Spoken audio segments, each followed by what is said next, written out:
Okay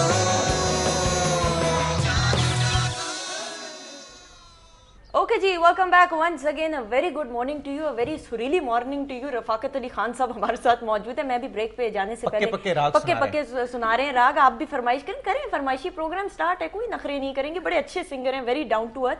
मैं इनको कह रही थी आप में तो एक्टर के भी बड़े जरासीन नजर आते हैं, मतलब हेयर स्टाइल भी बड़ा अच्छा. आपको अच्छे अच्छों को काट जाए. इमरान हाशमी आपके आगे क्या है?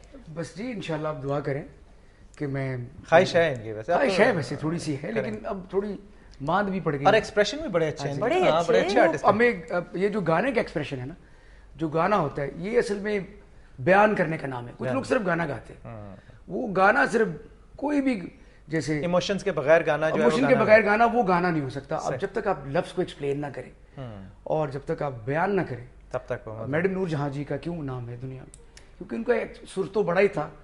वो खातून भी बहुत बड़ी थी, लाजवाब. उनका जो एक्सप्रेशन था पूरी दुनिया में उसकी मिसाल नहीं मिलती. रफाकत भाई मुझे ये बताएं, आप इंडिया गए, उस हवाले से आपसे पूछूंगा कि एक तो कैसे विजिट, कैसे आपका प्लान हुआ, कैसे पहली दफा गए तो क्या रिस्पांस मिला वहाँ पे. दूसरा एक इंडियन सिंगर है कैलाश खेर, जी जी, उसकी आवाज और उसकी पर्सनैलिटी भी, उसका हाइट भी कुछ हद तक आपसे मिलती है. अब मुझे असल में लोग तो रहमान साहब के साथ भी मिलाते हैं. हाँ, ए आर रहमान वाला भी आपका मतलब थोड़ी लुक भी आती है आपकी. उसे भी मिलाते हैं. मैं इंडिया में देखिए हमारा एक पूरा एक बैकग्राउंड है हिंदुस्तान में. अर्ली 50s में मेरे चचा उस्ताद सलामत अली खान और मेरे फादर नज़ाकत अली खान राज कपूर बुलाया करते थे, और पृथ्वीराज साहब उनको बड़ा प्यार करते थे और बिल्कुल उनको ऐसे मानते थे जैसे सगे भाइयों की तरह मानते थे. और मुझे अच्छी तरह याद है जब मेरे वालिद साहब की डेथ हुई थी तो मुझे राज कपूर साहब के कॉल भी आया था. ये सारी फैमिली जो करीना कपूर, रशीद कपूर, ये सब लोग हमारे एक फैमिली की तरह हैं.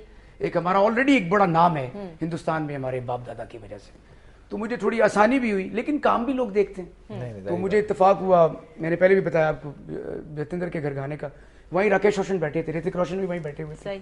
उन्होंने मुझे अपनी फिल्म क्रिश में मौका दिया गाने का, क्योंकि रोशन जो थे मेरे वालिद के भी बड़े अच्छे दोस्त थे.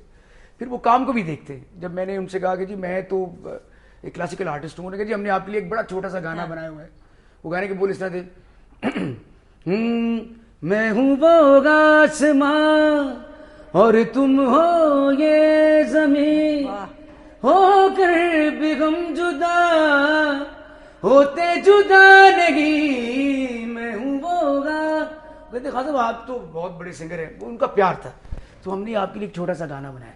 तो वो 50 करोड़ की फिल्म, इतनी बड़ी फिल्म में आप पाकिस्तानी हो और आप अपने मुल्क को रिप्रेजेंट कर रहे हो, इतने बड़े प्रोजेक्ट में गा रहे हो, तो ये एक प्राइड की बात भी होती है.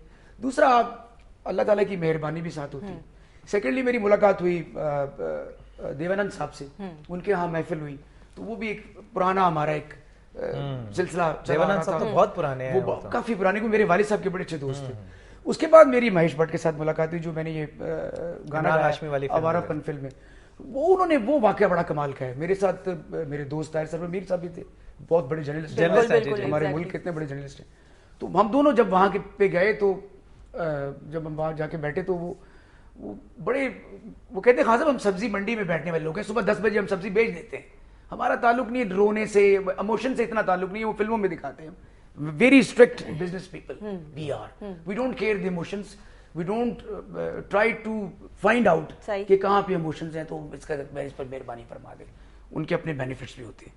तो मुझे कहते हैं जी यार मैंने गाना लगा दिया अपना यही वाला मौला मौला जो मैंने पाकिस्तान में रिकॉर्ड किया था, तो वह रोना शुरू हो गए. महेश भट्ट साहब रोना शुरू, आंखों से आंसू शुरू हो गए, क्योंकि ख्वाजा फरीद का कलाम जो है, मेरा इश्क भी तू, मेरा दीन भी तू, मेरा दर्द भी तू, मेरा खटिया वटिया, मेरा कुरान, मेरा दीन ईमान, इसी लफ्ज़ हैं जो आदमी को वैसे ही पागल कर देते हैं. जब आवाज साथ शामिल हो जाए तो इसका एक इम्पैक्ट है. सूफीज़्म तो आपको पता अभी इसकी बड़ी सख्त जरूरत है पूरी दुनिया को. सही. तो वो मुझे कहते हैं, मैंने कहा जी ये फिल्म तो 90% बन चुकी है हमारापन. तो मुझे कहते हैं कि यार ये फिल्म वेट कर रही थी इस गाने का, और सेकेंडली ख्वाजा फरीद ने तुम्हें मेरे पास भेजा है, उन्होंने तुम्हें भेजा है मेरे पास कि तुम मेरी इस फिल्म के अंदर बरकत डालो. क्योंकि फिल्म का जो सारी जो बेस लाइन है, फिल्म की जो स्टोरी है, वो बेस करती है कि किसी कैदी को छोड़ना, और ये बहुत बड़ा सदका है. तो उसका सारा टर्निंग पॉइंट इसी गाने पर आता है. तो कहते हैं मैं तो वेट कर रहा था, मुझे तो ख्वाब आ रहा था इस गाने का. मैं आपको सच बोल रहा हूँ, कोई इतने इमोशन थे. और मैं जब रिकॉर्डिंग कर रहा था, वहाँ प्रीतम भी बैठे थे और मुकेश भट्ट भी बैठे, तो मैं गाने की रिकॉर्डिंग कर रहा था. उसमें अलाप था, मौला मौला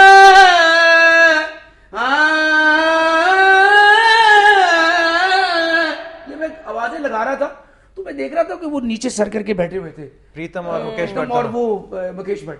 تو میں نے کہا خیر ہوگی ایسی, میں گانا گا رہا ہوں, خیر ہے.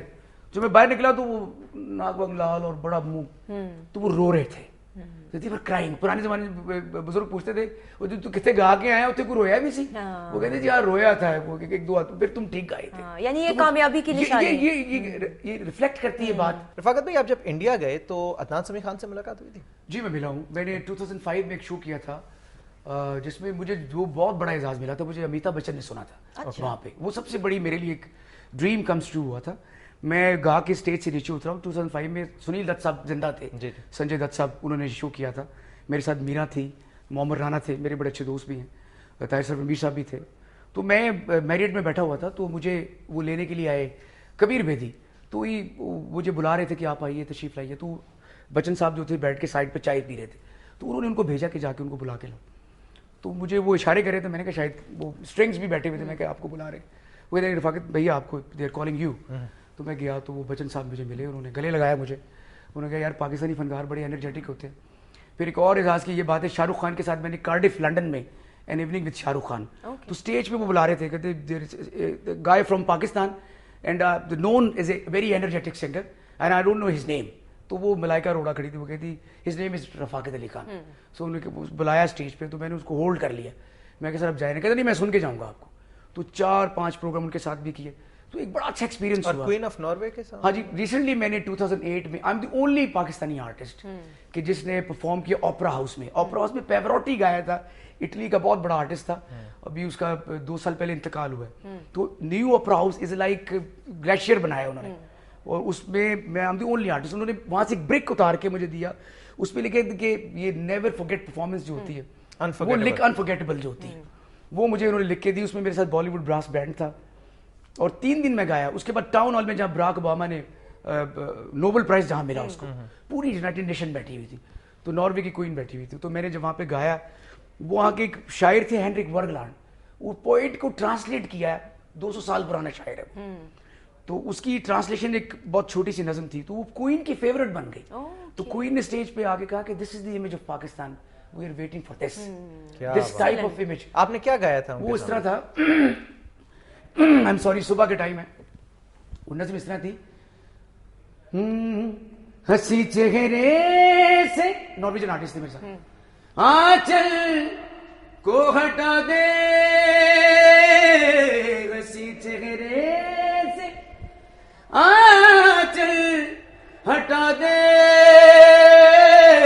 اس کو اوپرا کی طرح گانا ہوگا. یہ دولت حسن کی ہم پر لٹا دے, نگاہوں سے کیے جو تو نے گھائل, ایکسپریشن آپ کی نظر ہے, تیری خاطر ہوئے وہ ہے لوگ پاگل, انہیں پر اب نیا جادو چلا دے, انہیں پر اب نیا جادو چلا دے. ہنسی چہرے سے, وہاں پہ اوپیرین مجھے خطاب ملا تھا, he is first opera artist from Pakistan. تو ساتھ نارویجن آرٹسٹ بھی تھے, تو وہ کوئین نے آ کے اسٹیج پہ مجھے انعام بھی